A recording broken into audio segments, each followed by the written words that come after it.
এই পবিত্র দিনে বাংলাদেশ গণপ্রজাতন্ত্রী সরকারের মুক্তিযুদ্ধ বিষয়ক মন্ত্রণালয়ের পক্ষ থেকে দেশব্যাপী এবং বিশ্বব্যাপী মুসলিম জাহানের সকল সদস্যদের জানাই ঈদের শুভেচ্ছা ও অভিনন্দন। আমি আশা রাখি যে আমাদের এই আজকের ঈদের যে একটা মেলবন্ধন, এই মধ্য দিয়ে আগামী দিনে বাংলাদেশে শান্তি প্রতিষ্ঠা পাবে। এবং আমি বিশেষ করে ঢাকা 6-এর যারা আমার ভোটারগণ রয়েছেন, যারা আমাকে ভোট দিয়ে ঢাকা 6 আসন থেকে সংসদ সদস্য নির্বাচিত করেছেন, তাদেরকে বিশেষভাবে ঈদের শুভেচ্ছা এবং অভিনন্দন জানাচ্ছি। ঈদ মোবারক সবাইকে। যারা আমাকে ভোট দিয়ে নির্বাচিত করেছেন তাদের সাথে বিনা বাধায় আমরা একত্রিত হয়ে নামাজ আদায় করতে পারছি।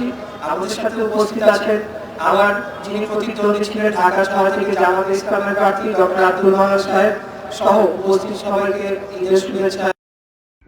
যুক্তরাষ্ট্র পালাবে, এটি প্রায় চূড়ান্ত পর্যায়ে চলে এসেছে। আপনারা জানেন যে আজকে সকালবেলা, মানে যুক্তরাষ্ট্রের সকালবেলায় ইসরায়েলের প্রলোভনে পড়ে যুক্তরাষ্ট্রের প্রেসিডেন্ট ট্রাম্প বলেছিল যে আমরা যুদ্ধবিরতি চাই না। যে যুদ্ধবিরতি একবার প্রস্তাব দিয়েছিল, ইরান নাকচ করেছে, ডিক্লাইন করেছে। এরপর ট্রাম্পের গায়ে লেগেছে যে ইরানের মতো একটা দেশ আমার যুদ্ধবিরতির প্রস্তাবকে ফিরিয়ে দেবে, কত বড় দুঃসাহস। এরপরে ঠিক আছে, আমরা স্থলপথে সৈন্য পাঠাবো, আমরা ব্রিটিশ ঘাঁটিতে আমাদের যুদ্ধবিমান পাঠাবো, এরপর আমরা আকাশে আমাদের মিগ 35 F-35 বিমান উড়িয়ে দেখাবো এবং তাদের সব কিছু ধ্বংস করে বোঝাবো যে তারা অবশ্যই যুদ্ধবিরতি করতে হবে, না হলে তাদের খবর আছে, তাদেরকে একদম নিঃশেষ করে ফেলবো। এই হলো যুক্তরাষ্ট্রের একটা ভাব ছিল।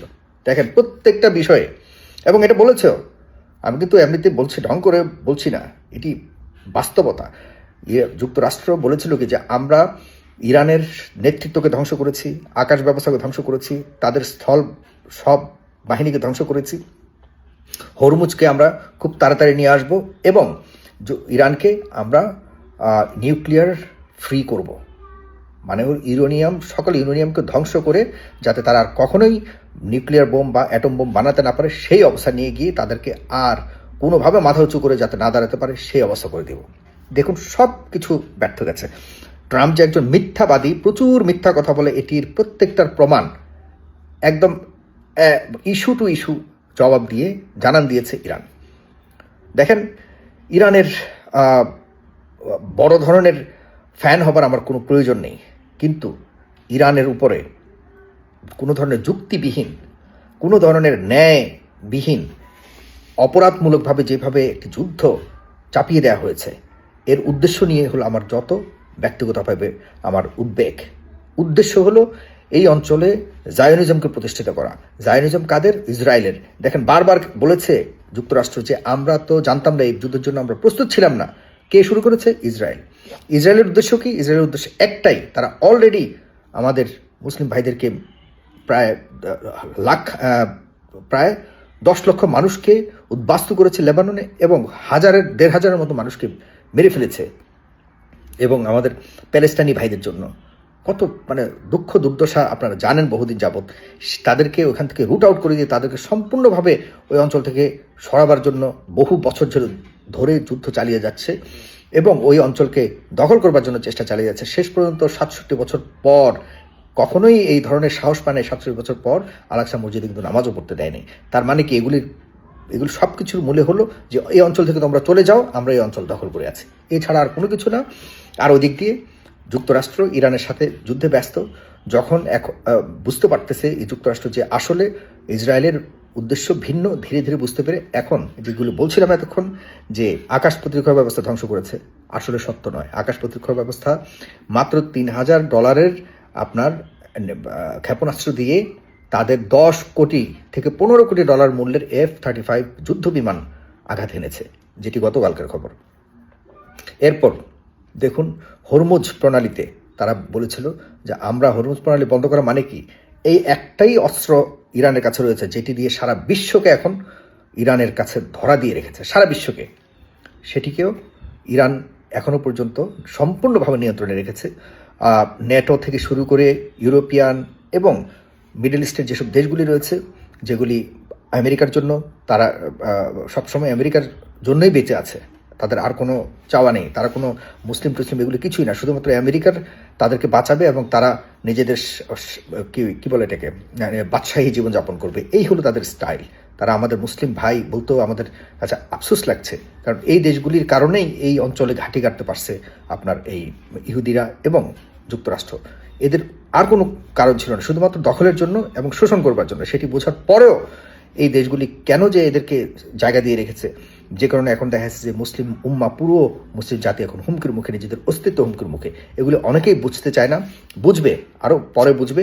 আমি এখন যতটুকু বুঝি যে যখনই ধর্মের কোনো বিষয় আসবে এখানে, এটি শুধুমাত্র আমাদেরকে, মুসলিম জাতিকে বিভক্ত করবার জন্য ধর্মের বিষয়কে সামনে আনবে, কিছু কিছু ধর্মীয় আভ্যন্তরীণ বিষয়কে সামনে আনার উদ্দেশ্য একটাই, যে বিভক্তি করে দুর্বল করার জন্য, আর কোনো কারণ নেই।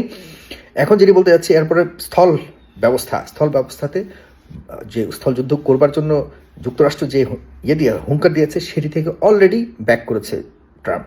সে বলেছে যে আমার আসলে স্থল যুদ্ধ করবার মতো কোনো পরিকল্পনা নেই। দেখেন, গত 2 দিন আগে বলেছে যে আমরা সৈন্য পাঠাচ্ছি। যদি পাঠায়ও, আমার মনে হয় কেন জানি করতে পারে, যদি করে এটি কিন্তু হিতে বিপরীত হবে ভয়ঙ্করভাবে, এবং ইরান এটিকে লুফে নিবে। ইরান শেষ জবাবটা দিবে ভয়ঙ্করভাবে, তাদের অস্তিত্ব নিয়ে ফিরে যেতে পারবে না আপনার পশ্চিমারা, ইসরায়েলিরা, যুক্তরাষ্ট্রের এই অপরাধীরা, যারা এখানে যুদ্ধ করতে আসবে, কেউই সুস্থ শরীরে ফিরে যেতে পারবে না। লিখে রাখুন।